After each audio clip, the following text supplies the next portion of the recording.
Good evening, this is the Art Scene. I'm your host, Lila Snow.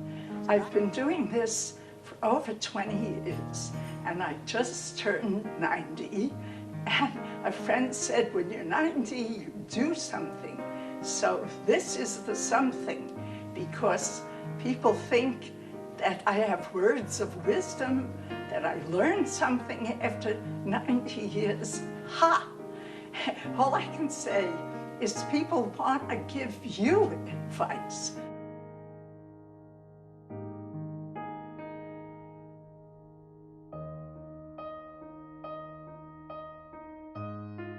Never thought my mother's sewing had anything to do with my work. And once I was working on a collage and turning a piece, and I have an image of my mother trying to make a little piece of cloth work to end up being a child's jacket. So it's very closely tied to my work. I'm going to start with an installation of particle painting, as in elementary particle, and scienza, my work, which will be at the new Physical Sciences Complex at the University of Maryland. It's a permanent installation. The building is closed on weekends. Along with the two artworks will be a plaque about the late Professor George A. Snow, who was the first director of the High-Energy Physics Group at Maryland, and about my history as an artist and performances at art and physics events. I was a chemist before I became an artist, and I constantly am reminded about how useful that is. You really are sort of working in a laboratory format, and you have to know how the materials interact, and it's amazing how close that is. I felt so at home, as if I was back in the lab. Tonight, I have a new backdrop. It's my work called The Love Game, and it's made from boxes that used to hold physics instruments.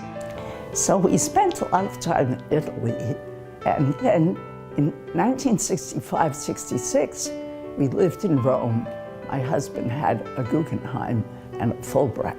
I have a photograph of us while we were looking for an apartment in Rome.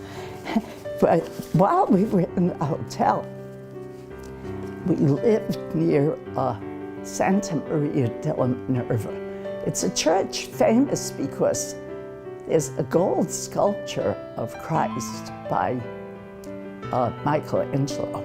But it's also famous, especially among physicists, because that's where Galileo was taken to be questioned. I'm going to start with a big show at American University. The museum's entire first floor, which is enormous, is going to have a show about the Washington Women's Art Center. Lucy Blankstein was the director. At the same time, I was associate director.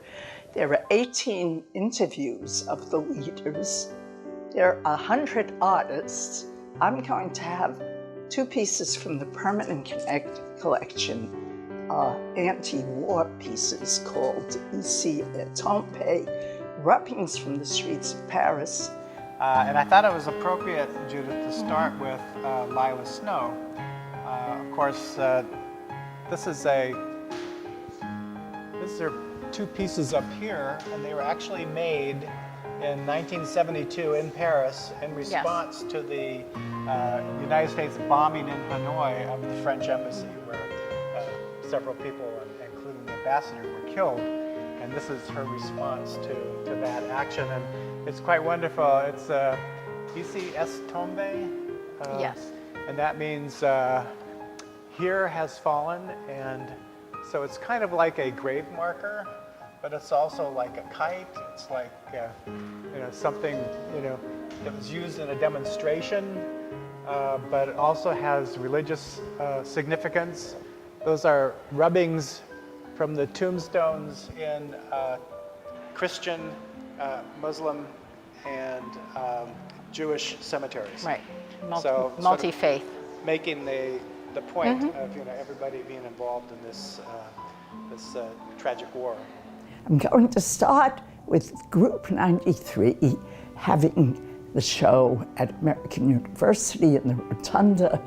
It's available whenever the building is open, unlike the museum, which has hours.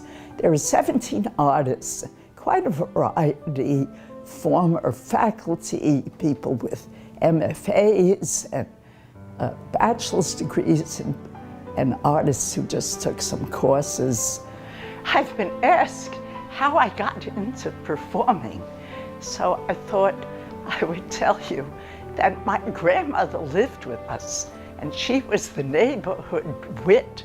She would say things and the neighbors would roar with laughter, and I thought, oh, I want that for myself. She'd sit in the window and make comments about the people walking by on East 17th Street in Brooklyn. And she knew a joke to go with almost everything that happened.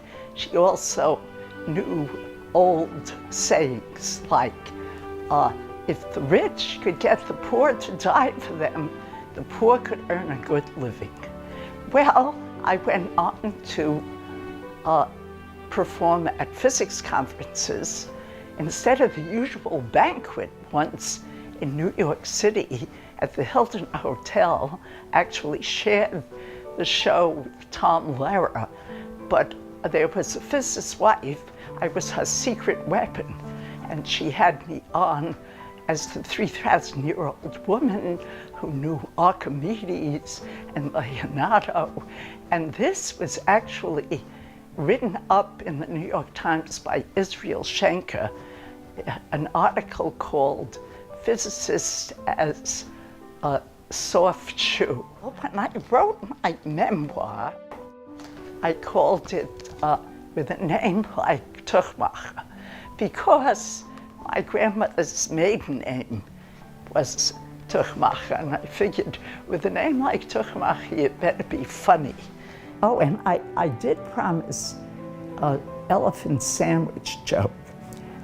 So this is also part of the times, because when Russia first had tourism in the 60s, a man goes into a restaurant and the waiter says, "You may have heard we have shortages, but we don't have shortages. Order anything."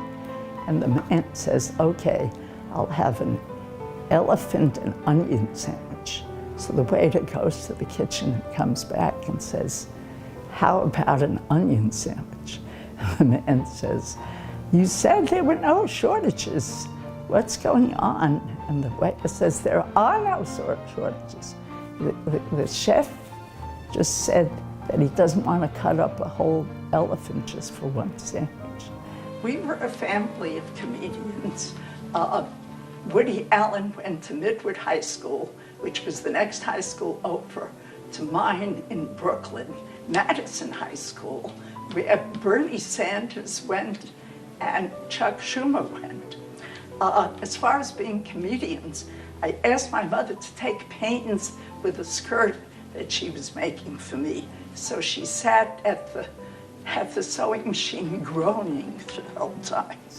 And when I was an undergraduate at Brooklyn College, I belonged to a group called People's Songs. Actually, if you Google Margot Mayo, there's a tiny clip of me dancing. Well, the State Department decided to do a documentary about American culture. It was one of the first. And so they had the People's Songs dance group go to, there's a famous photographer for Life magazine, John Milley. This was photographed in his studio. And we had Pete Seeger and Woody Guthrie. We had a guest of Leadbelly, who has become sort of a cult figure. And there was Union songs like "I Dreamed I Saw Joe Hill Last Night," and we danced and Pete Seeger sang. And one of the songs, Woody Guthrie wrote a song about the migrants who went down. They used old propeller planes at a time in '48 when not many people were traveling with planes. But this old plane went down over Los Gatos. And Woody Guthrie wrote a song about you didn't have a name when you rode the old airplane. All they called you was deportees, because they didn't list the names. Actually, they recently uncovered the names. So that was a heady time. So back to Yiddish, because when I read the column, I thought of my booby, who sat in the window on East 17th Street in Brooklyn and made comments about life, very wise sayings, like the girl across the street who babysat for a family on that street ran away with the father of the children. And of course, that was the scandal of East 17th Street. So to make things look better, her mother bragged to my mother that he just bought her a new car. And my grandmother, we had just bought our first ridiculously old, non-functioning car. But I had a young husband, and my grandmother said, it's better to have an old car and a young husband than a young car and an old husband. So here are some gems from Yiddish, and I have to start with chutzpah and schnurrs, because it's just incredible how many people will do the most outrageous things. I heard about kids in a cafeteria who are given a hot meal, and when they get to the cashier, it's revealed that their parents are in arrears paying. So it's thrown in the trash, because once one kid has touched it, it can't be used. And they're given a cold sandwich, so everyone knows that her parents are too poor to pay for the lunch. And when I lived in the poor Bedford-Stuyvesant section of Brooklyn, there were kids who got free shoes, and no one wore tennis shoes, or Nikes were out of the question, but kids wore brown shoes. And so they gave these poor kids black shoes, and they came in white boxes. I was 8 years old, and I remember they were squirreled away and never worn, because it was part of a shaming thing that was happening to them.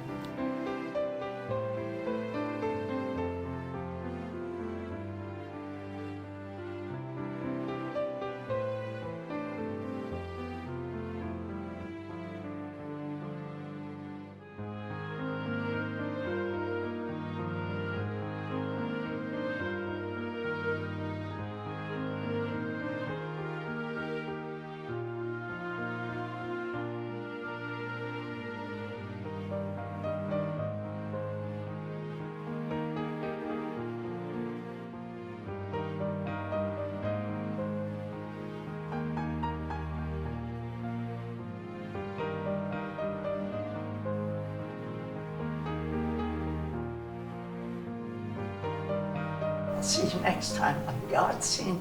This is Lila Snow.